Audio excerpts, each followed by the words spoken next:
Aujourd'hui, on va regarder ensemble pourquoi Crash de David Cronenberg de 1996, pourquoi Crash est le film de science-fiction philosophique le plus important de notre époque.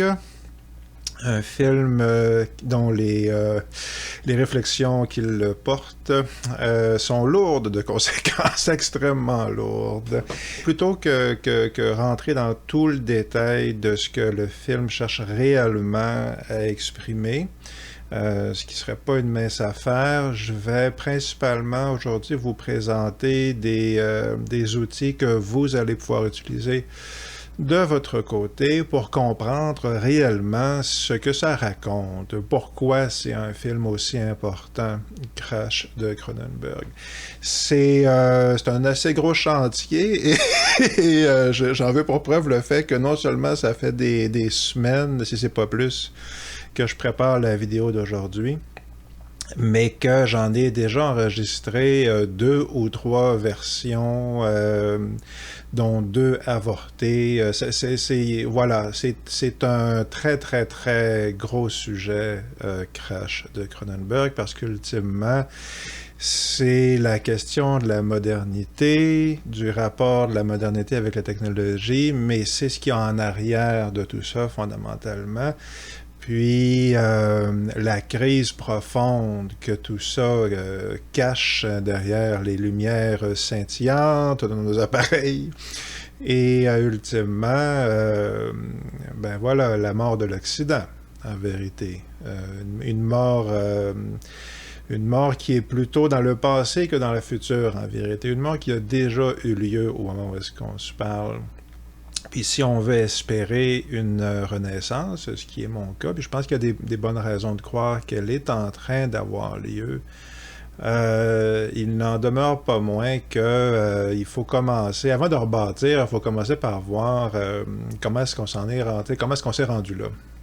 Puis c'est à ça que Crash sert magnifiquement et merveilleusement. Donc, les grandes lignes du film, qu'est-ce que ça raconte?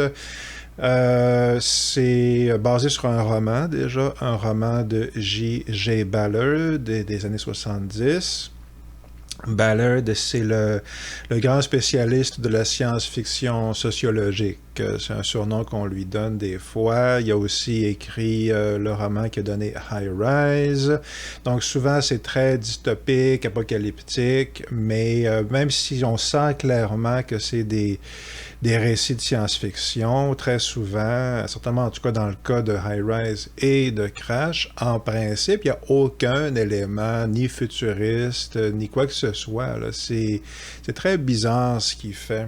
Mais comme on va le voir, on est en plein dans ce que la science-fiction cherche réellement à exprimer. Bref, tout ça, on verra dans un instant. Mais Crash, en l'occurrence, qu'est-ce que ça raconte? C'est le fameux livre et film qui est raconté presque exclusivement par des scènes de baise et des accidents de voiture. OK, le slogan sur le poster, c'était « Sex and Car Crashes », puis c'est ça que c'est, en principe. C'est un film qui est raconté pratiquement uniquement avec des scènes de baise et des accidents de bagnole.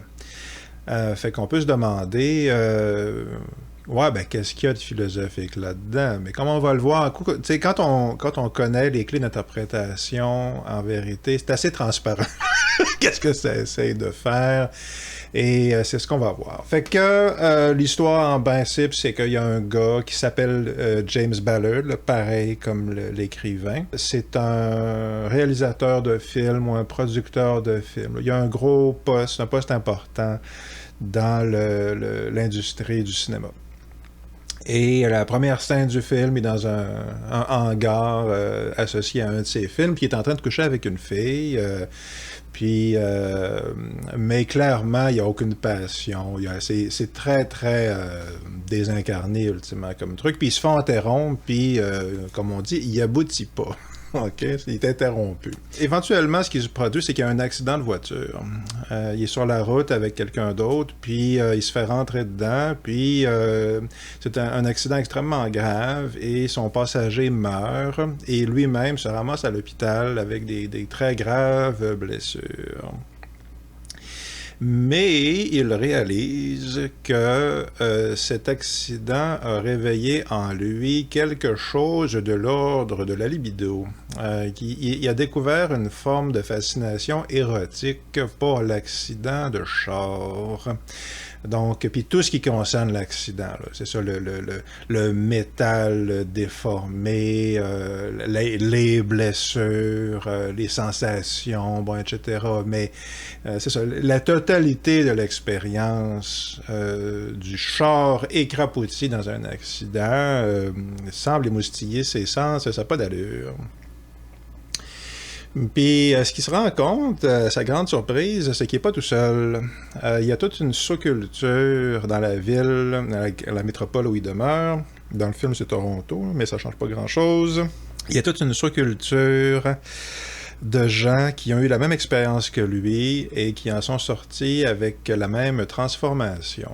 Okay, cette fascination érotique pour les accidents de bagnole. Et ils sont menés par le mystérieux et charismatique Vaughn, que le roman nous décrit comme étant un ancien savant télévisé, a TV scientist, et donc du style Neil deGrasse Tyson aux États-Unis, Carl Sagan peut-être, un gars célèbre parce qu'il fait de la science à la télé. Et Vaughn organise des événements publics pour ses ouailles, ses disciples, où il reproduit des accidents célèbres, de célébrités. Le gros qu'on voit, c'est la mort de James Dean, en fait. Fait qu'il a acheté une copie de la même voiture que James Dean conduisait de 1950 quelque, etc. Il engage un cascadeur, puis ils reproduisent exactement l'accident de James Dean, sauf qu'évidemment le cascadeur meurt pas. Mais on sent que c'est juste parce qu'il n'ose pas, en vérité. Là. C'est ça. Là. Il y a quelque chose de très trouble qui se passe là-dessus. Et Vaughn, il fait tout un discours sur la transformation de la chair, puis un genre de truc auquel on s'attendrait de Cronenberg, là, qui n'est pas sans faire penser à Vidéodrome. Puis tout le monde est bien épaté par ça, mais en vérité, c'est pas la vérité. C'est pas le fond de l'affaire. Puis qu'est-ce que c'est réellement le fond de l'affaire? Ben, Vaughn parle d'une genre de psychopathologie qui pointe à l'horizon. Je sais pas si c'est dans le film ou dans le livre, là, mais il mentionne, il donne des justifications psychologiques là, pour... pourquoi est-ce qu'il pense que la société devrait toute virer comme lui, puis se mettre à faire des accidents de voiture à des fins sexuelles où à peu près certainement, éventuellement, ils vont mourir, là. Puis qui présente ça comme étant une aube dorée, un horizon splendide, pathologique, mais merveilleux, là. Encore une fois, c'est très Cronenberg comme genre de paradoxe. Là, on avait un petit peu ça dans Shivers. Mais, Vaughn explique ça, mais est-ce que c'est la réalité du film? Ben, c'est un peu ça dont on va parler. Est-ce que c'est vraiment ça le message du film? Comme on va voir, c'est plutôt une fausse piste, en fait. Puis, bon, comment est-ce que ça finit tout ça? Ben, je vais vous le dire plus tard. Ça fait que vous n'êtes pas obligé de le regarder, mais vous devriez. Même si vous l'avez déjà vu, puis ça fait longtemps, parce que vraiment, c'est super bon. Là. Les acteurs sont super bons, le visuel est malade mental, la direction photo, puis c'est brillant, là, la réalisation de Cronenberg. Des détails comme le fait qu'il y a toujours des voitures, il y a toujours des voitures en arrière sur l'autoroute là, qui circulent. Il y a vraiment quelque chose de presque subliminal là-dedans. Les cascades de voitures, justement. Là, tout est brillant. Les acteurs, là, Rosanna Arquette, puis James Spader, puis Elias Koteas qui joue Vaughn. La musique de Howard Shore. Fait que tout, pourquoi c'est bon à ce niveau-là, tout est bon. Je veux dire, c'est génial comme morceau de cinéma, là, comme œuvre d'art à ce niveau-là. Tout est génial. Bon, fait que c'est bon pour ça. Mais c'est bon surtout parce que c'est une adaptation aussi parfaite qu'il est possible de l'espérer du roman de Ballard. Puis la raison pour laquelle elle n'est pas entièrement parfaite, ça, je vais en parler tantôt, mais je pense pas que c'était pas possible de faire mieux que ça. Je vois difficilement comment est-ce que ça aurait été possible de rendre le dernier détail qui manquait, encore une fois que je l'ai mentionné tantôt, mais pour l'essentiel, c'est vraiment une traduction à peu près parfaite du roman de Ballard sous forme cinématographique. Puis c'est un film vraiment qui réussit à reproduire l'urgence qu'on va appeler philosophique ici, mais qui est autant civilisationnelle que, si on veut, spirituelle, dans son sens le plus profond et noble, là, donc pas religieux, mais qui appelle qui appelle à la partie vraiment la plus profonde et radicale de qui est-ce qu'on est, puis de sa relation avec le monde entier, le monde extérieur. Donc, à ce niveau-là, c'est à ça que ça fait référence, ultimement, Crash. C'est ça que ça exprime le problème qu'on a à notre époque, à ce niveau-là, comme civilisation, puis comment ce problème-là est lié à la technologie. OK. Fait que, c'est quoi l'erreur que les gens font quand ils interprètent le film? Pourquoi est-ce qu'un message qui, ultimement, est assez transparent, finalement, et aussi difficile à comprendre? Pourquoi est-ce qu'il y a autant de monde intelligent qui regarde le film puis qui perçoivent pas qu'est-ce que c'est en train de raconter? C'est une erreur facile à faire, en vérité. C'est une erreur qu'on a tous tendance à faire par défaut, moi y compris. L'erreur qu'on fait quand on regarde Crash de Cronenberg, c'est qu'on se dit, ouais, OK, clairement, c'est un film intelligent. C'est sûr, c'est certain. Je perçois que c'est intelligent. Puis je perçois clairement que c'est un film qui a quelque chose à dire. Puis je le sais entre autres parce que quand c'est fini, tu fais « wow ». Ça vient vraiment te chercher émotivement. Puis tu sais que tu as vu quelque chose de profond. Mais quand vient le temps de l'expliquer, on se dit « OK, je sais qu'il y a quelque chose de profond, mais c'est quoi? Je le sens, mais mentalement, j'ai de la misère à l'exprimer. » Puis juste pour donner un exemple, j'ai vu un extrait d'une entrevue, d'une discussion en fait entre Viggo Mortensen et Cronenberg à l'occasion d'une projection de Crash. Puis bon, moi, Viggo Mortensen qui jouait Aragorn, j'ai un amour et une admiration sans borne pour ce gars-là. Je n'ai que des bonnes choses à dire de lui. Je le connais pas personnellement, mais il m'apparaît comme étant un gars intelligent. C'est certainement un gars sensible, éthique. Il y a vraiment beaucoup de qualités humaine, là, OK? La vertu là, classique, là, la virtus, là, OK? C'est un bon gars, Aragorn. Mais c'est ça, Mortensen, quand il discute du film avec Cronenberg, il dit « Ouais, j'ai regardé le film, j'ai vu que c'était intelligent, mais j'ai pas compris c'était quoi. » Puis il dit, le plus proche, le sens que j'ai pu trouver, dit-il, c'est que tout est sexuel. Puis il dit ça à Cronenberg. Puis, ouais, ça a l'air de vouloir dire ça, que tout peut être sexuel. Puis, qui est encore une fois quelque chose qu'on a, par exemple, dans Shivers. Là. C'est quelque chose qui est, je pense, dit explicitement dans Shivers. Mais il dit ça, Mortensen, puis il a pas trop l'air d'y croire lui-même, en fait. Il sait que son interprétation n'est pas satisfaisante, puis Cronenberg, ouais, lui aussi, il est là, ouais, ok, je veux pas dire que t'as tort, Viggo, mais... Voilà, puis je suis même pas certain à quel point dans cet échange-là, Cronenberg lui-même, intellectuellement, comprend qu'est-ce qu'il a fait comme... Je veux dire, il sait instinctivement, ok, il sait pas éthiquement, mais il présente pas ce que je vais vous présenter ici comme interprétation, mais comme on va le voir, l'œuvre qu'il a produite, qu'il a réalisée avec la pleine maîtrise de son art... c'est ça, c'est assez facile à interpréter, finalement. Alors voici, l'erreur qu'on fait, c'est que on fait comme Viggo, essentiellement, puis on interprète le film de manière superficielle. Ça fait qu'on voit qu'il y a des accidents de voiture, puis on voit qu'il y a des scènes de baise, fait qu'on se dit que ça doit avoir rapport avec ça. Fait que, superficiel. Puis, on peut être très tenté de s'appuyer sur les monologues de Vaughn, parce que c'est notre figure messianique.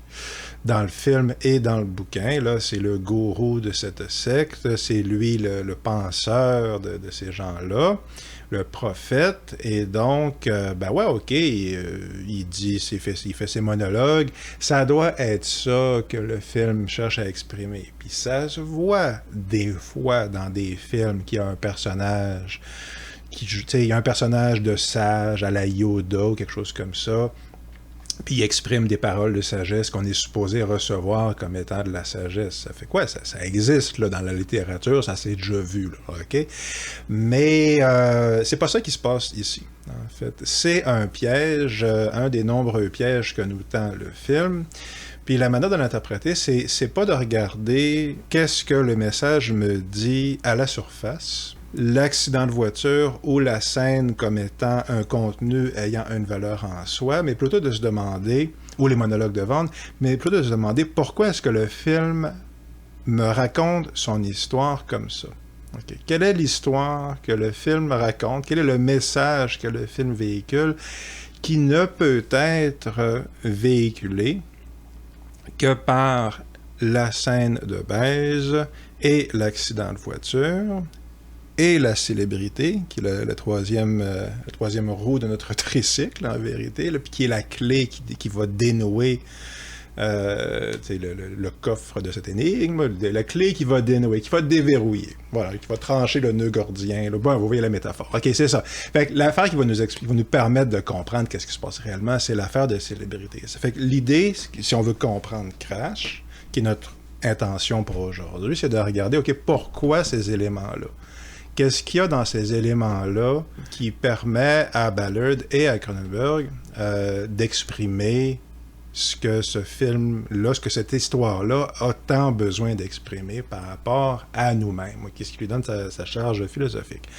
Alors voilà, ça fait que, OK, première question, pourquoi des accidents de char, pourquoi des scènes de baise, pourquoi la célébrité? Plutôt que d'y aller dans le détail avec chacun de ces trois éléments-là, OK, on va principalement se concentrer sur la voiture. On va quand même mentionner la partie sexuelle puis la partie célébrité, parce que comme j'ai dit tantôt, c'est la clé de l'énigme, mais on va principalement mettre l'accent sur la bagnole, okay? Le symbole poétique de la bagnole. Puis pourquoi? Bien parce qu'on est guidé dans notre interprétation par les mots de l'auteur lui-même. Okay? Puis on n'est pas toujours obligé de faire ça quand on fait de l'analyse de texte, mais quand on essaie de comprendre les idées d'une œuvre, okay? Pas son contenu poétique, mais quand on essaie de comprendre le message philosophique, encore une fois, qui est notre intention aujourd'hui, c'est une œuvre d'art qui a un propos, okay? Qui a quelque chose à dire, OK? Ben, c'est ça. Dans ce temps-là, si on veut connaître le message, s'il y en a un d'une œuvre, ben, ça peut être utile de se demander si l'auteur a dit quelque chose là-dessus. OK? Puis c'est pas infaillible comme méthode, mais c'est pertinent. Et donc, ben, on est chanceux parce que M. Ballard, il a dit quelque chose là-dessus. Je pense que c'est un extrait de la préface ou de l'introduction du roman. Je l'ai traduit, j'ai trouvé le texte en anglais, je pense, sur Wikipédia, et je l'ai traduit moi-même. Voici ce que ça donne. Alors, Ballard nous dit « J'ai utilisé la voiture non comme une image sexuelle, donc pas comme une image sexuelle, mais comme métaphore totale de la vie dans la société d'aujourd'hui. C'est pourquoi le roman a une fonction politique tout à fait distincte de son contenu sexuel. Mais je voudrais tout de même croire que Crash est le premier roman pornographique basé sur la technologie. D'une certaine façon, la pornographie est la forme de fiction la plus politique, qui traite de comment nous servons les uns les autres, okay? Comment on se sert des autres, okay? Et comment nous nous exploitons de la manière la plus urgente et impitoyable. Okay? Comment on utilise les autres.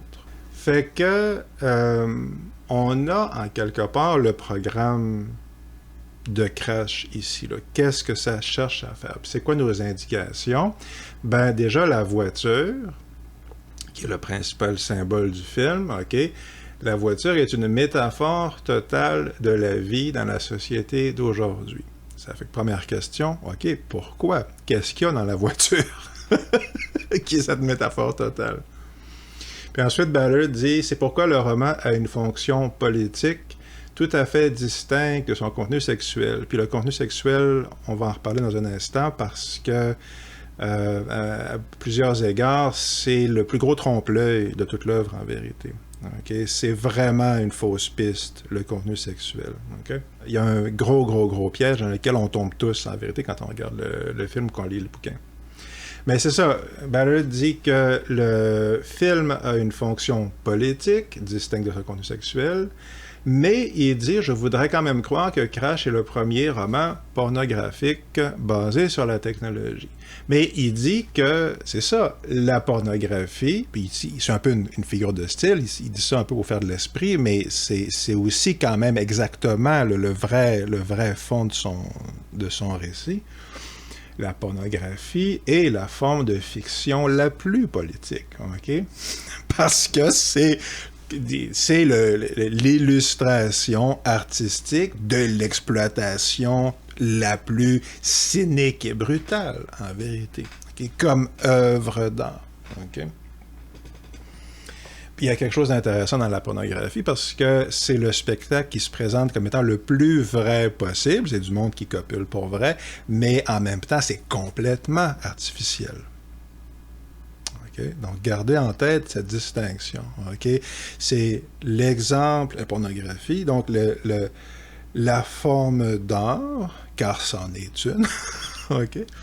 Qui se présente comme étant complètement réel et vrai, okay? Donc du monde qui baise pour vrai, mais, tu sais, puis qu'on voit, on voit tout, comme on dit, okay? Dans un truc pornographique, un film pornographique, mais qui est entièrement fictif et artificiel. Okay? Il n'y a rien de vrai dans ce qu'on voit, même si tout a l'air d'être vrai. Okay? Donc ce paradoxe-là. Okay.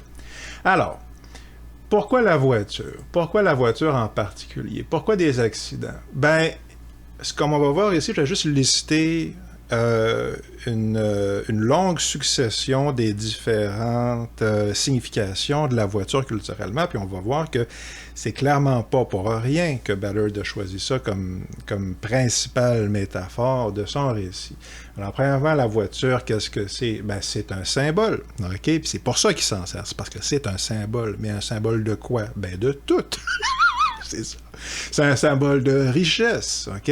C'est un symbole de succès, c'est un symbole de statut, de classe sociale, c'est un symbole de pouvoir. Si tu es un ambassadeur avec les drapeaux sur la voiture, etc., la limousine, etc., c'est un symbole de toutes ces choses-là.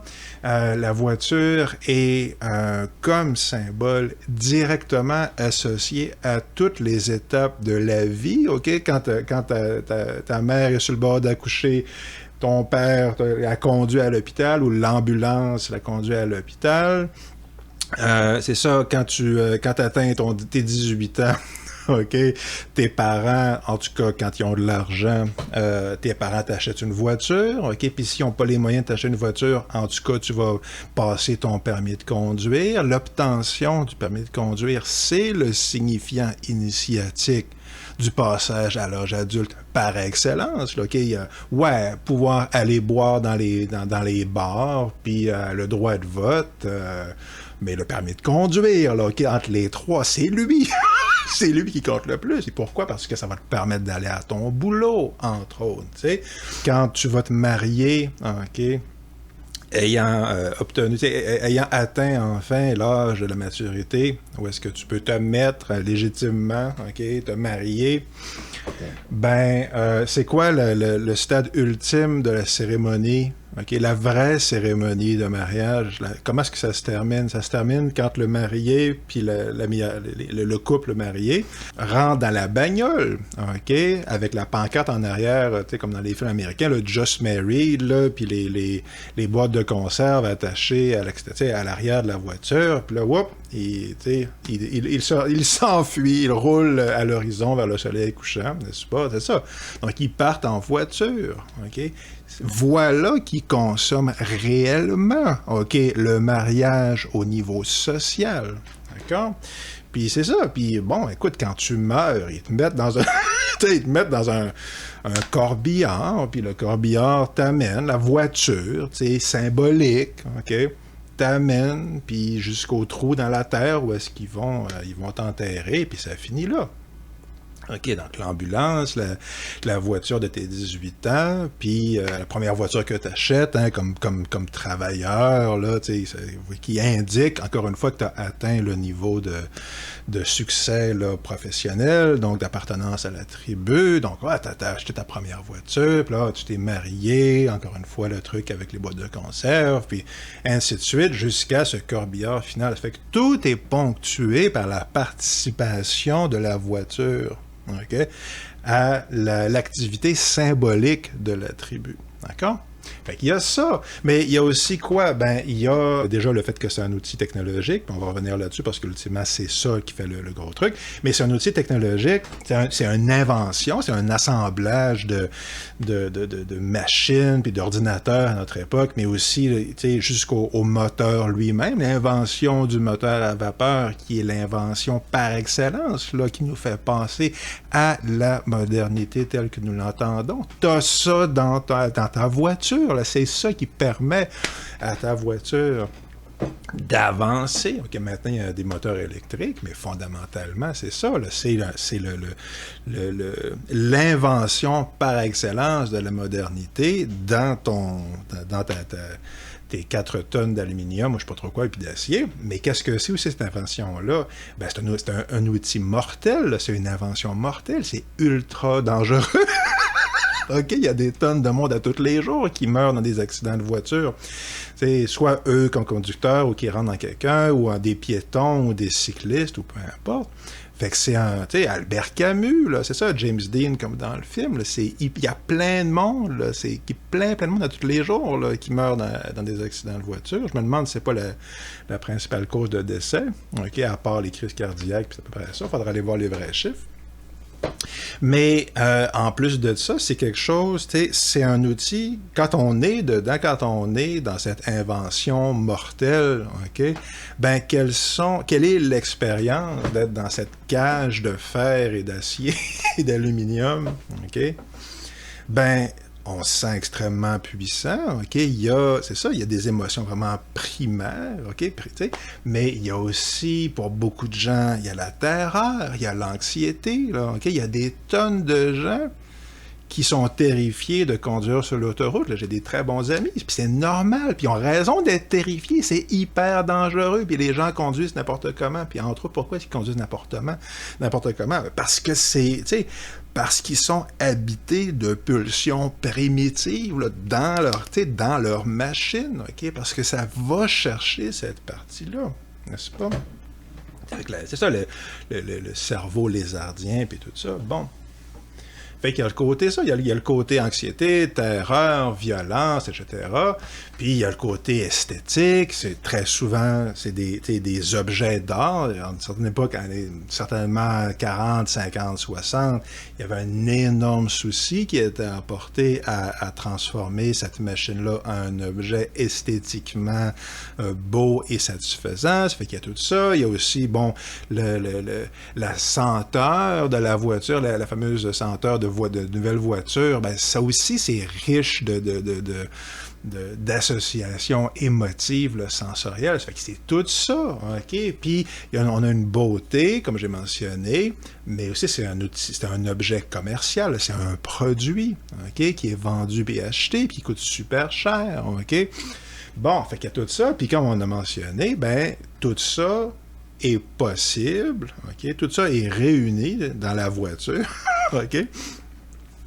Ben, cette voiture-là, où tous ces éléments-là se réunissent, c'est un produit technologique. C'est un objet qui n'a de sens et qui n'est possible que dans un monde où ce que nous, on conçoit comme étant la technologie est non seulement un phénomène social, mais le phénomène social par excellence. Là. Ce qui détermine la modernité, c'est la technologie.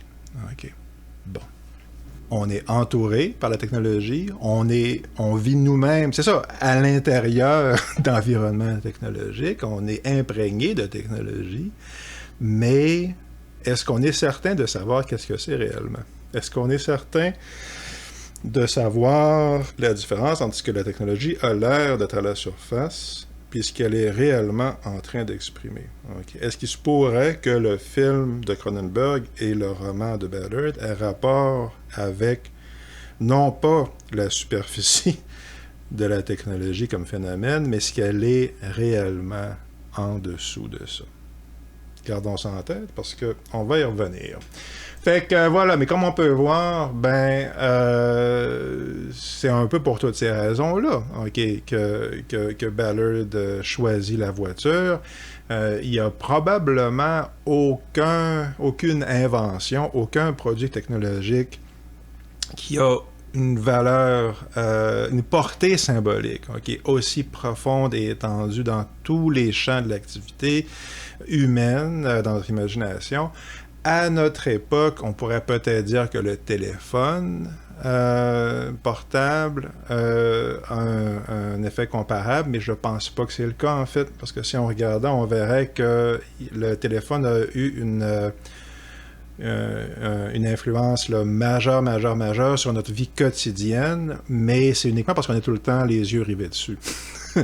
C'est vrai qu'on fait tout par l'entremise du téléphone, mais c'est plus parce qu'on est... c'est pas parce que le téléphone symbolise beaucoup de choses, c'est parce qu'on est rendu qu'on est entièrement concentré sur cette machine captivante. Vous voyez ce que je veux dire?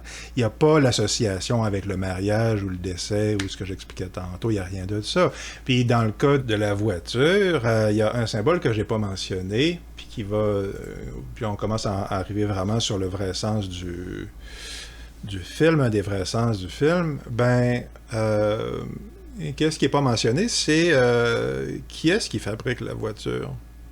OK. Ouais, il y a de l'aluminium, il y a de l'acier, il y a du caoutchouc. Bon, ben OK.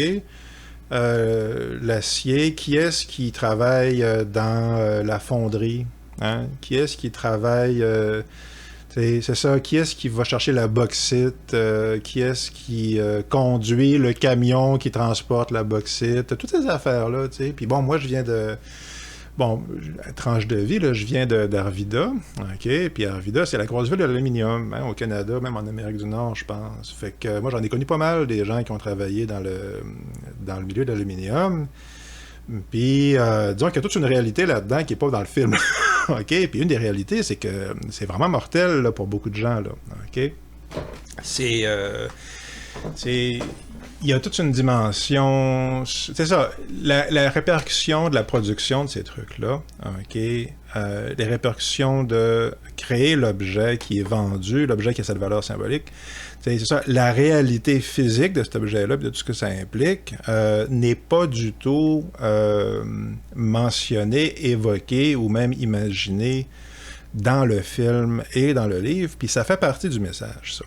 L'idée ici, c'est pas de tracer un portrait marxiste au sens le plus réducteur, là. C'est plutôt de voir que la problématique fondamentale que Marx se mettait de l'avant fait partie de ce que le film explique, et puis entre autres, c'est précisément ça que dans les sociétés modernes, industrielles, dans les sociétés, bon, capitalistes en particulier, mais gardez en tête ici qu'il y a une nuance importante qui s'en vient là-dessus, OK? Ben, dans les sociétés capitalistes, qui est le mode de production de la modernité, d'accord? OK? Puis il y a un mode de production qui est une manière d'organiser la société pour produire les objets dont les gens ont besoin, OK? C'est ça que ça veut dire en gros. Puis ça dépend directement du niveau technologique. Okay? Ça fait que ça, c'est pour ça que c'est historique. Donc, chez Marx, là, le lien entre le mode de production, puis c'est ça, les classes sociales, etc., ben tout ça, c'est la prémisse de Marx, là. Ben, c'est justement, c'est lié à la technologie. Puis l'économie capitaliste, ce qui est particulier, c'est que l'économie existe parce qu'on a des besoins. La valeur d'usage, c'est-à-dire la valeur de l'objet comme ce que je peux faire avec pour moi. Okay, ça, c'est la valeur fondamentale qui fait que l'économie existe, puis que les êtres humains se réunissent ensemble. Mais en régime capitaliste, cette valeur-là n'a aucune importance, en fait. La valeur qui compte, c'est la valeur d'échange, en fait. Puis le propre du capitalisme, c'est pas d'échanger les objets pour de l'argent, c'est que tu veux accumuler le plus d'argent possible en faisant du profit sur tes transactions, puis c'est pas important le type de transaction que tu fais. Okay? C'est plutôt ça. Okay? C'est que peu importe ce que tu échanges, ça n'a jamais d'importance. Il n'y a rien qui a d'importance à part le fameux bottom line, okay? Le chiffre sur le papier. Fait que, ouais, tu vas chercher le caoutchouc, n'est-ce pas, dans les forêts. Bon, c'est ça, tu vas t'envoyer tes mineurs dans la mine, chercher le fer, puis, OK, la fonderie d'aluminium, toutes ces affaires-là. Bon, le chrome, tu sais, t'as tous ces gens-là qui fabriquent ces affaires-là, puis qui dépensent des ressources colossales, mais rien de ça, toute cette activité-là a aucune valeur en soi, OK? Tout ça n'a uniquement d'importance que parce que la personne qui paye tous ces gens-là le moins possible, évidemment pas du tout, peut faire un profit, okay, de ça, peut vendre ce qu'il a extrait ou ce qu'il a fait produire pour un profit. Okay. Grosso modo, le capitalisme. Nous, on est habitués de penser au capitalisme en termes moraux, puis on pense à cette lutte morale-là, lutte capitaliste, comme étant une opposition, en gros, entre le communisme et le fascisme. Grosso modo, c'est à peu près ça. Puis nous, en Occident, c'est ça, on va généralement avoir tendance à créer une sorte d'équivalent entre démocratie et capitalisme. Puis à présenter, c'est ça, les communistes comme étant les principaux opposants à cette manière-là de vivre en société. Puis les fascistes comme étant une sorte de mystère pathologique qui est une forme des gros méchants.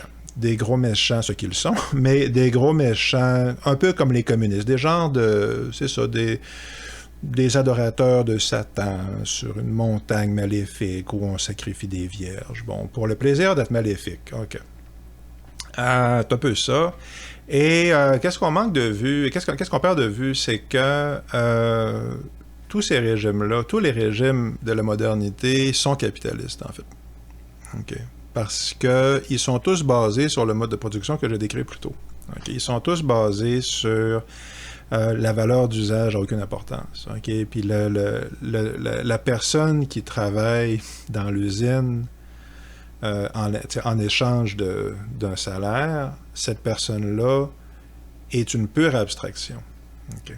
Cette personne-là est la chose que j'ai besoin d'avoir, la ressource humaine que j'ai besoin d'avoir parce que je ne peux pas la remplacer par une machine. Mais je vais la traiter comme une machine. Il y a ça aussi dans le symbole de la voiture, parce que Henry Ford, Henry Ford est le capitaliste par excellence. Là. Okay? Puis Henry Ford, qui était carrément un fasciste, là, je veux dire, qui était un partisan de Hitler, puis qui a fait partie des mouvements pour mettre en place un régime fasciste aux États-Unis. Parce que moi j'ai vu, en tout cas, il faudrait aller vérifier, mais je suis pas mal certain de ça. Je suis retombé sur un article tantôt du New York Times de 1928, où est-ce qu'il le surnommait le Mussolini de Hyde Park, ou un truc comme ça. The Mussolini of Highland Park, 8 janvier 1928. Puis qui nous présente exactement comment est-ce qu'il fonctionnait ce gars-là, puis qui est une manière, on pourrait dire fasciste, là, d'organiser ces chaînes de montage, puis tout ça. Si on allait dans cette direction-là, ça démontrerait à quel point le fascisme n'est pas du tout une exception à notre époque, puis comment est-ce que c'est pas contradictoire avec la démocratie. Okay? Ce que je veux dire par là, c'est les piliers fondamentaux, okay, sociaux, okay, civilisationnels, là, de la démocratie sont les mêmes que le fascisme et les mêmes que le communisme. Okay? Il y a des différences qui nous apparaissent importantes parce que dans le quotidien, oui, là, okay, mais fondamentalement, ce sont principalement des différences cosmétiques entre les trois. Il y a des nuances importantes, mais la prémisse de base des trois régimes repose sur le mode de production industrielle. Okay? Puis le fait que l'employé dans l'usine est une machine, est un rouage dans l'engrenage.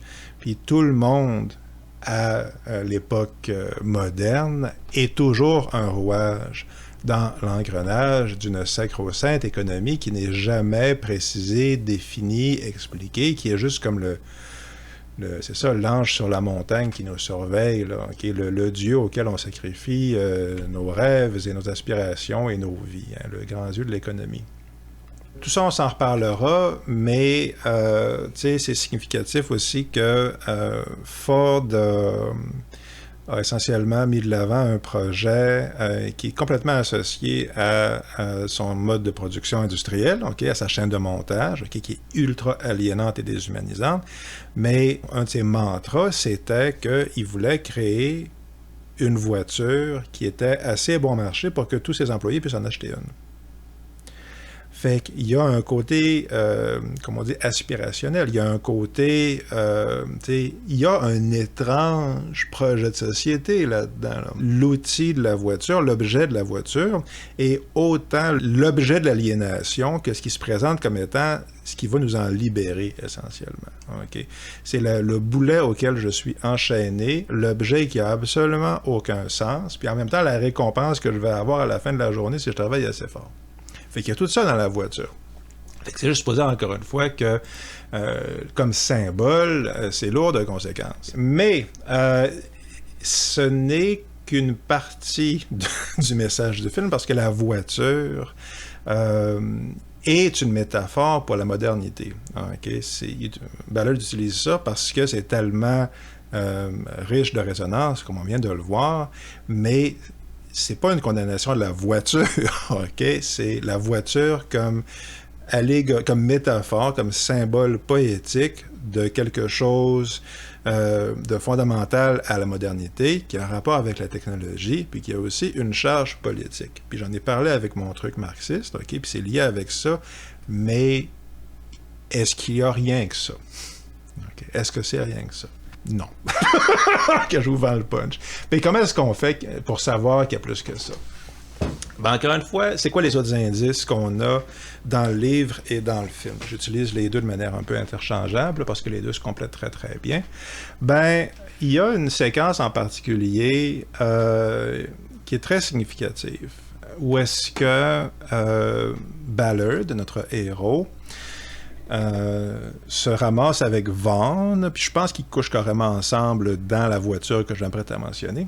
Ils se ramassent dans un entrepôt avec une voiture, puis cette voiture-là, c'est la Lincoln dans laquelle Kennedy a été assassiné. Donc, quand il ramasse une balle dans la tête, puis que sa tête explose, puis que là, les bouts de cerveau se ramassent sur la voiture, là, puis que là, Jackie Kennedy va ramasser les bouts de cerveau pour les remettre dans la tête à Kennedy, là, cette voiture-là. La Lincoln. Puis, je suis pas mal certain qu'il baisse dedans. OK. Bon. Fait que prenons quelques instants pour analyser cette métaphore. Ben, tout le côté gore, je viens d'en parler. Qu'est-ce qu'on remarque ici? Ben, c'est une voiture qui est associée à une mort violente, mais c'est pas un accident. OK. Premièrement.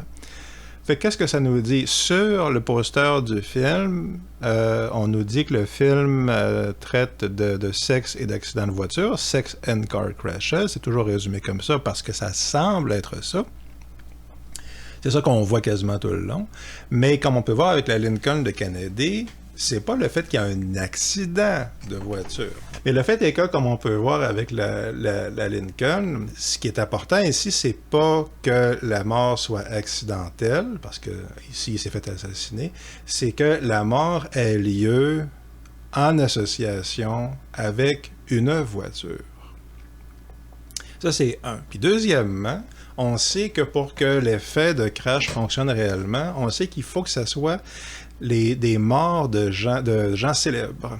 Okay?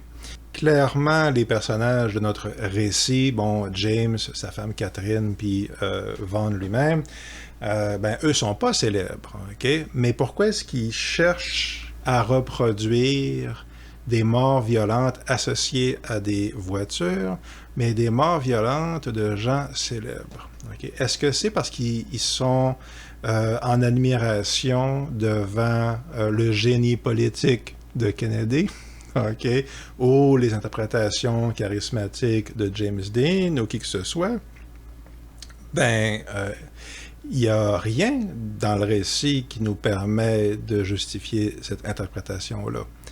Il s'en tamponne complètement, okay, que ce soit Elvis ou Pol Pot, là, okay, qu'il soit dans la voiture.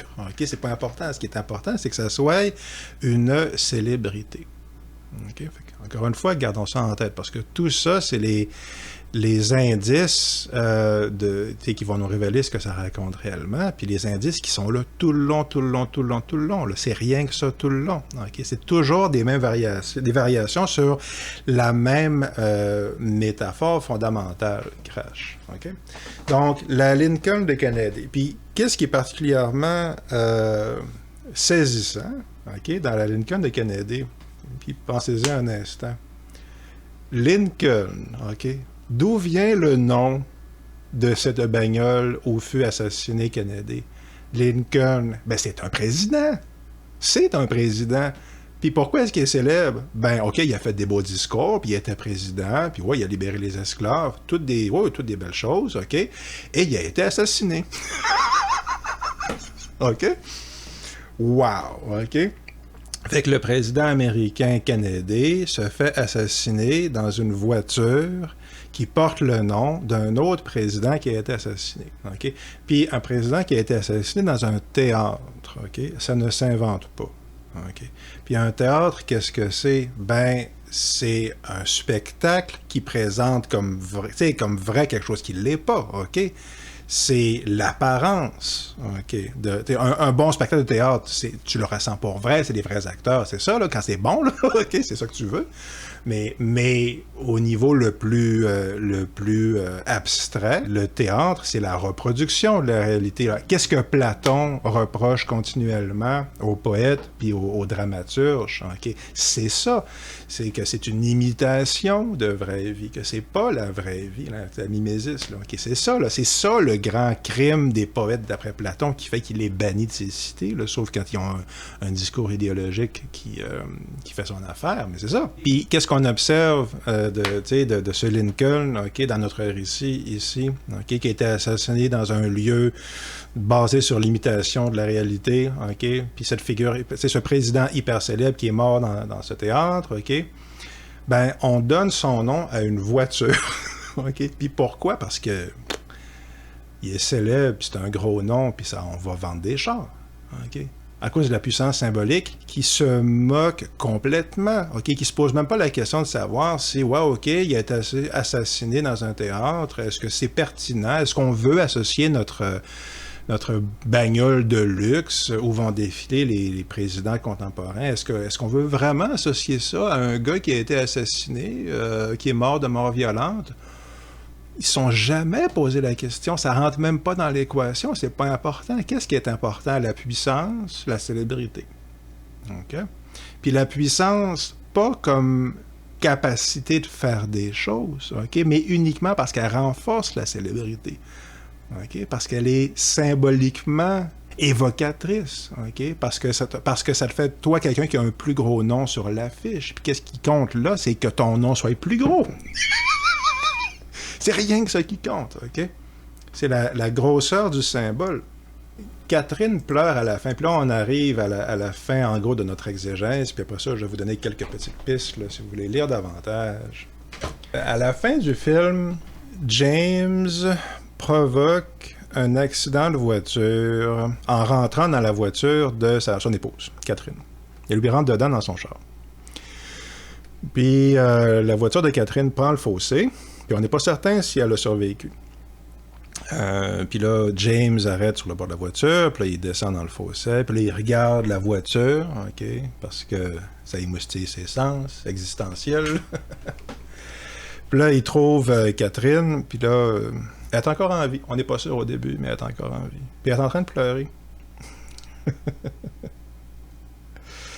Wow! Puis c'est essentiellement la première vraie émotion qu'on voit de tout le film.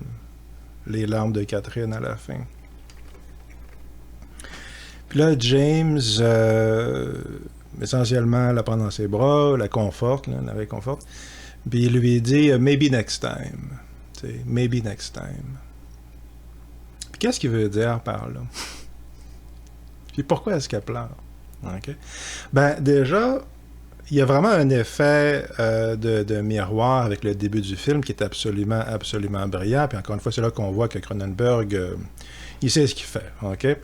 Ben, Maybe Next Time, c'est ce que Catherine dit à James quand il lui raconte le soir venu, après ce premier jour de notre histoire, il lui raconte qu'il a été interrompu puis il n'a pas pu atteindre le paroxysme de son expérience, n'est-ce pas? Il n'est pas venu. On a été interrompu, puis c'est un peu, bon, bobof.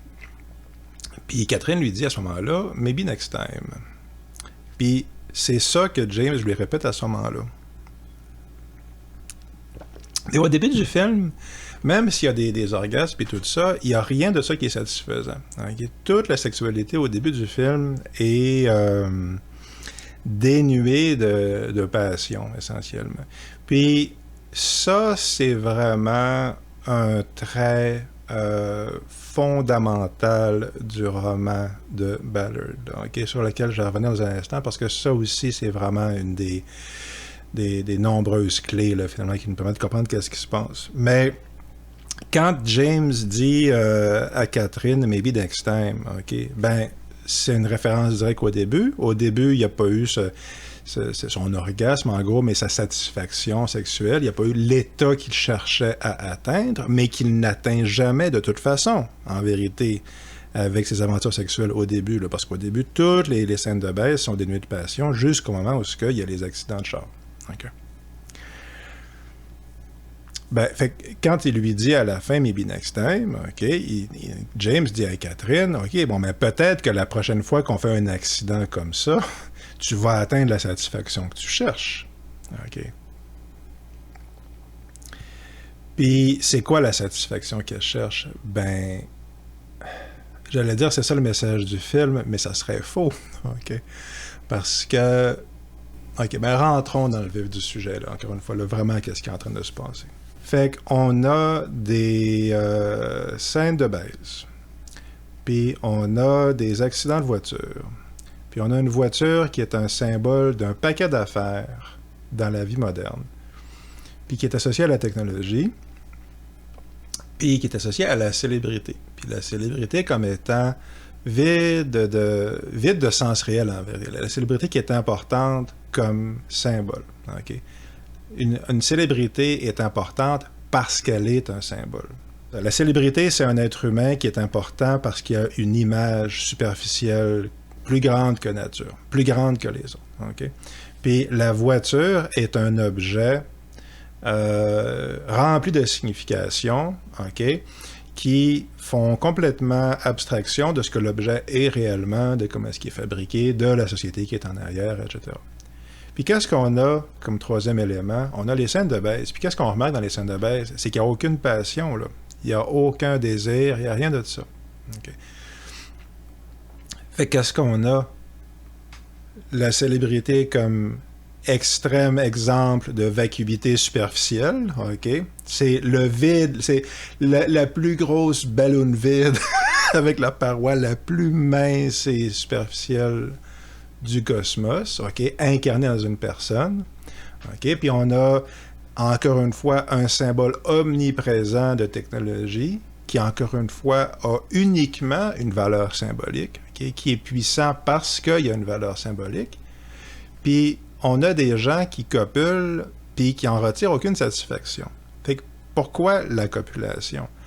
parce que c'est supposé être l'expérience paroxystique par excellence, OK? L'orgasme, puis la sexualité, c'est l'activité humaine la plus intense, en principe, qu'on est supposé être susceptible d'avoir. C'est ça, c'est dans ce champ-là. Ça fait que pourquoi ils sont tout le temps en train de se mettre? Parce qu'ils cherchent des expériences paroxystiques, parce qu'ils cherchent des expériences extrêmes. L'expérience la plus extrême qu'ils peuvent trouver essentiellement. Fait que c'est pour ça qu'ils se mettent tout le temps. Mais ça marche pas. Okay? Puis pourquoi ça marche pas? Parce qu'ils copulent, okay? Ils tombent dans la débauche sexuelle, mais une débauche sexuelle qui cherche pas la sexualité pour elle-même, mais uniquement parce que ça représente un objet extrême, un état extrême qu'ils recherchent. Okay?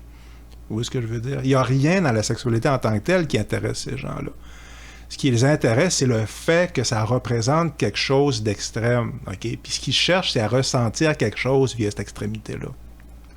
Puis pourquoi l'extrémité? Parce que rien n'a de sens. Voyez-vous?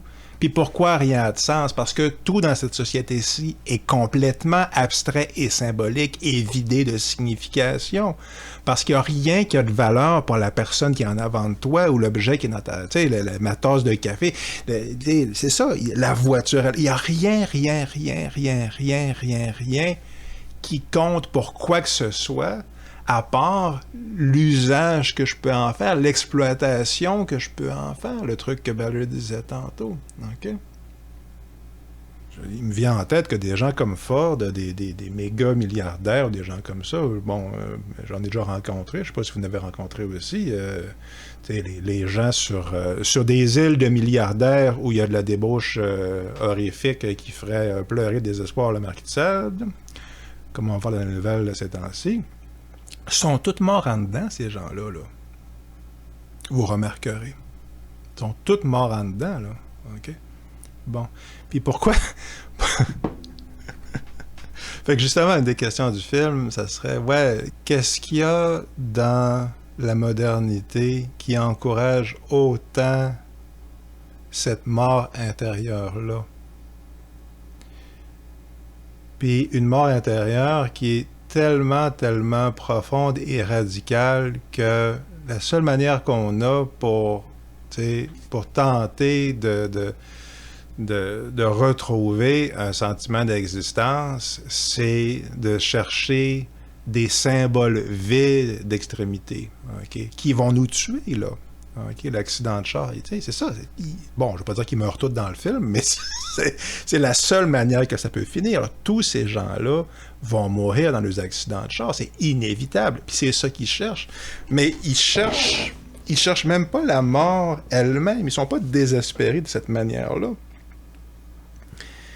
Ils cherchent la mort parce que c'est le symbole de l'expérience extrême par excellence. C'est la négation ultime, mais uniquement comme photo dans un magazine de la négation ultime. Fait qu'est-ce qui provoque ça? Ben là, je vais vous donner des pistes de réflexion, de lecture, que je vous encourage à lire. Puis la raison pour laquelle je n'entrerai pas dans le détail, c'est parce que ça me prendrait 2 heures. Puis il y en a que je veux relire, et donc je vais vous donner les pistes, OK? Mais la première, c'est Baudrillard, OK? Puis Baudrillard a écrit un essai sur Crash, je pense que c'est dans Simulacre et Simulation. J'ai oublié de noter le titre, mais un de ses bouquins.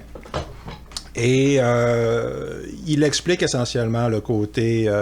toute la société moderne est basée sur la superficialité et l'apparence. Puis il fait le parallèle avec Crash. Puis bon, Ballard avait apparemment critiqué son interprétation, mais je pense que fondamentalement, il met vraiment le doigt sur quelque chose d'absolument crucial, okay, que Crash est bel et bien en train de raconter.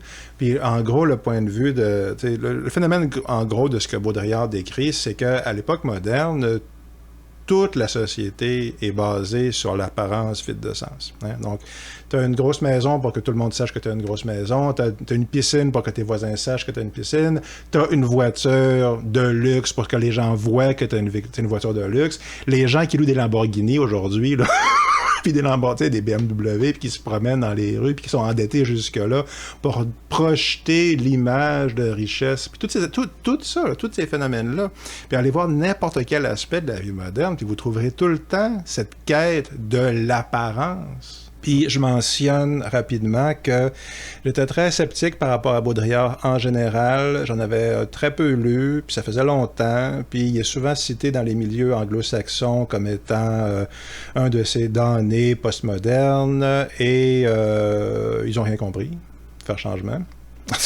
Et c'est pas du tout... Monsieur Baudrillard, il met pas ça de l'avant comme étant c'est donc même merveilleux la modernité parce qu'il n'y a plus rien à notre sens. Là. Okay, c'est une... Pas tout à fait une dénonciation, mais c'est un constat. Okay, c'est un constat clinique. Puis il se base, il cite entre autres M. Baudrillard dans son essai un autre bouquin très connu qui est La Société du spectacle de Guy Debord. Puis Guy Debord, qui lui fait carrément le rapprochement avec le marxisme, là, okay? Puis avec le truc de moyens de production, etc. Puis on est vraiment habitué de comprendre Marx, comme je disais tantôt, selon la grille idéologique de la guerre froide, Est contre Ouest, puis capitaliste contre démocratie, capitaliste contre communiste, puis tout ça. Puis c'est le temps de sortir de ça. C'est vraiment le temps de se rendre compte que c'est une grille idéologique, ça, de voir ça comme ça. Puis autant, les pays du bloc de l'Est dans le temps que l'Empire anglo-américain, là, qu'on appelle l'Ouest, mais que c'était ça que c'était en vérité, ben autant l'un que l'autre participaient de la même mise en scène, en vérité, par rapport à l'opposition entre capitalisme et communisme. Il y avait leur raison idéologique de faire à semblant qu'ils étaient fondamentalement différents, mais ils ne l'étaient pas. OK? Sur des raisons... C'était pas la même gang qui se mettait de l'argent dans les poches. c'est la principale différence entre les deux. Donc, encore une fois, il y a des nuances, là, mais la version courte, c'est ça. Le même mode de production fondamental, le truc marxiste fondamental, c'était le même, là. OK? Comme je disais, autant dans les pays fascistes que les pays communistes que les pays capitalistes. La personne qui travaille sur la chaîne de montage est tout le temps déshumanisée. Okay? L'expérience d'être dans une usine, c'est la déshumanisation totale. Okay? Le meilleur commentaire que moi, j'ai lu, en tout cas, sur des phénomènes comme la Shoah, n'est-ce pas, les camps d'extermination, puis tout ça, c'est en rapport avec ça, là, en fait. Là. Le crime ultime du camp d'extermination nazi, c'est que c'est une chaîne de montage. C'est juste que c'est une chaîne de montage qui crée des cadavres. Okay? Mais c'est ça, c'est que c'est pas rien que la haine ou le racisme ou n'importe quoi. C'est ça, le truc que les nazis font, c'est qu'ils se disent, OK, bon, ben on a un génocide à commettre, c'est quoi la manière la plus efficace de le faire? Puis, puis ils gèrent ça comme un projet de production, là, okay? Avec l'équivalent à l'époque de fichiers Excel, puis c'est entièrement technocratique, puis entièrement bureaucratique, puis c'est ça que c'est, puis ouais, les trains roulent à l'heure, puis il y a une usine, puis on livre, c'est un projet industriel, OK? C'est ça, puis dans le projet industriel, que tu fabriques des voitures ou des cadavres, c'est exactement la même chose. C'est exactement la même chose, parce que rien n'a de valeur en soi, OK? Ce qui compte, c'est la colonne de chiffres, OK? Ce qui compte, c'est que la machine roule pour que la colonne de chiffres continue d'augmenter, OK? Fait que c'est ça. Bon, fait que Guy Debord, c'était du spectacle. Lui, il parle de ça aussi, il faudrait lire ça. Mais Guy Debord mentionne Feuerbach, connu, surtout à notre époque, à cause des réponses à Feuerbach de Marx, là, justement. Bon, ben, en 1841, je vais le citer juste pour dire que ça date pas d'hier, ça date de la modernité elle-même, là, de l'ère industrielle, la crise dont parle Crash, OK? Ben, cette citation de 1841, pour ce temps-ci, il est vrai qu'il préfère l'image à la chose. En gros, c'est ça. Cette époque-ci préfère l'image à la chose, la copie à l'original, la représentation à la réalité, l'apparence à l'être. OK? Puis que là, bon, il continue, nanana. Sainte est pour nous, OK, pour lui, donc l'homme moderne, sainte est pour nous l'illusion et profane la vérité. On peut même dire qu'à nos yeux, la sainteté grandit à mesure que la vérité diminue et que l'illusion augmente, de sorte que le plus haut degré de l'illusion est pour lui le plus haut degré de la sainteté. Ben, en gros, c'est ça. Prendre l'illusion pour la réalité, puis le mensonge pour la vérité, puis la surface pour la profondeur, c'est lié directement à l'expérience de la modernité elle-même. Puis pourquoi est-ce que ça se pourrait qu'il y ait un lien, par exemple, avec la technologie? OK? Puis c'est justement, puis on va finir là-dessus, c'est la fameuse question concernant la technologie de Heidegger, question de la technologie, OK, que j'ai mentionné au début. Puis ce que lui dit, qui est particulièrement brillant là-dessus, c'est que, ben justement, la technologie, on pense qu'on sait ce qu'on sait parce qu'on regarde la superficie de ce que c'est. Puis la superficie de la technologie, c'est l'objet technologique, le gadget, le téléphone, c'est ça, la voiture, l'objet technologique.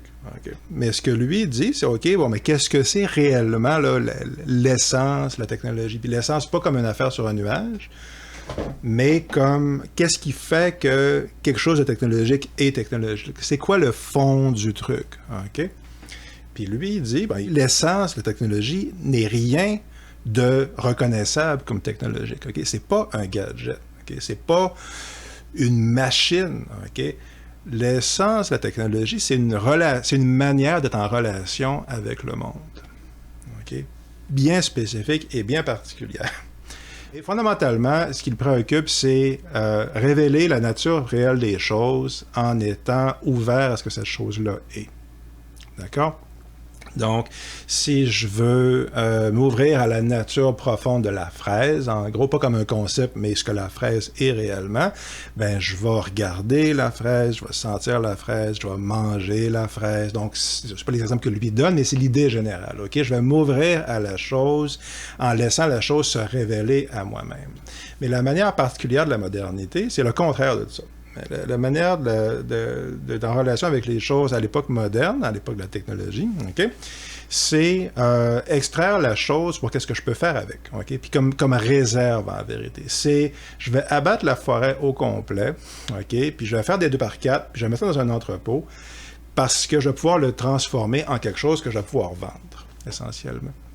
Fait qu'à aucun moment de ce processus-là, le fait qu'il y a un arbre, qu'il y a une terre, puis qu'il y a toutes ces choses-là, il n'y a rien qui compte. Le fait qu'il y a eu, c'est ça, un écosystème, ou le fait que le bois a une senteur particulière, a une résistance particulière, a une texture particulière, il n'y a rien qui compte. Puis le fait même que ça soit une chaise ou un landau ou n'importe quoi qui est fabriqué avec ce bois-là, ça n'a aucune qu'il en fasse de la pâte à papier, ça n'a aucune importance. Qu'est-ce qu'ils écrivent sur le papier, ça n'a aucune importance. Ce qui compte, c'est qu'il y a une affaire, okay, dans le monde, il y a un phénomène dans le monde, il y a un objet dans le monde que je pourrais laisser se révéler à moi en entrant en relation avec lui, tu sais, juste okay, en le regardant, en le touchant, puis on peut importer ce genre d'affaires-là, mais je fais rien de ça, OK? Je vois une affaire, puis c'est une ressource abstraite, puis je prends la ressource abstraite, puis je vais faire ce que je veux avec. Je vais la transformer selon ce que moi je veux faire, OK? C'est un moyen pour une fin. Okay. Tu sais, lui, ce qu'il dit, c'est que c'est pas que c'est mal en soi de faire ça comme ça, parce que même là, bon, si je transforme mon mon arbre en chaise, il y a quand même quelque chose de l'arbre qui se révèle. Là, okay? Il y a quand même, bon. Mais le problème qu'il y a, c'est que c'est extrêmement dangereux parce que si on utilise les objets comme ça, ben, ce n'est qu'une question de temps avant qu'on se mette à utiliser les êtres humains comme ça. Puis en fait, évidemment, c'est pas rien qu'une question de temps, ça fait longtemps que c'est fait. Là. Okay? Toute l'époque de la modernité est basée là-dessus, est basée sur l'être humain devant toi et pas un être humain. C'est un symbole abstrait de qu'est-ce qu'il peut faire pour toi. Okay? Cette déshumanisation-là, quand moi je déshumanise l'autre, je me déshumanise moi-même en même temps. Là. Okay? C'est ce niveau-là de désintégration de la valeur. La personne devant moi, elle est partagée par tous, là, OK? C'est une transaction nihiliste, là, fondamentalement. Ça, c'est pas des trucs Heidegger dit, j'en rajoute un petit peu, là, j'extrapole sur son propos. Mais c'est à peu près ça. Puis ce que lui dit, en gros, c'est que l'essence fondamentale de la technologie, c'est ce rapport avec les choses qui est basé sur l'exploitation puis l'extraction, pas laisser la chose être elle-même, mais la détourner à mes propres fins. Okay? Puis c'est plus subtil que ça, mais c'est l'idée générale. il y a une dimension, comme disait Ballard, politique à ça, dans la mesure où est-ce que, j'ai mentionné les gens qui travaillent dans la chaîne de montage. Ben, c'est ça, si tu travailles au Paraguay dans une mine de que sais-je encore, de je sais pas trop quoi, puis que tu as un dictateur là, qui te fait travailler 20 heures par jour, puis que, tu sais, qui terrorise ta famille, etc., puis que c'est toi là, qui es en train de t'arracher les ongles dans cette mine-là, ben pour toi, c'est pas abstrait tout ça. Là, OK? Il faut quand même remarquer que le phénomène d'abstraction qui est décrit, d'abstraction de l'existence au complet, qui est particulier à la vie moderne, dans les sociétés entre guillemets modernes, ben, c'est les sociétés modernes qui sont au moins à un certain stade d'ascension au sommet de la pyramide d'exploitation. Okay. Puis un élément qui n'est pas mentionné dans le film puis dans le livre de Ballard et de Cronenberg, c'est que tu peux bien faire abstraction de tout ça tant que tu veux, mais ça n'empêche pas qu'il y a quand même du monde en dessous, là. Puis qu'eux, ils vont se tanner à un moment donné. Fait qu'il y a cet élément-là. Mais évidemment, c'est plus compliqué que ça parce que le grand génie du capitalisme, ça a toujours été de faire participer tout le monde à sa propre désintégration intérieure.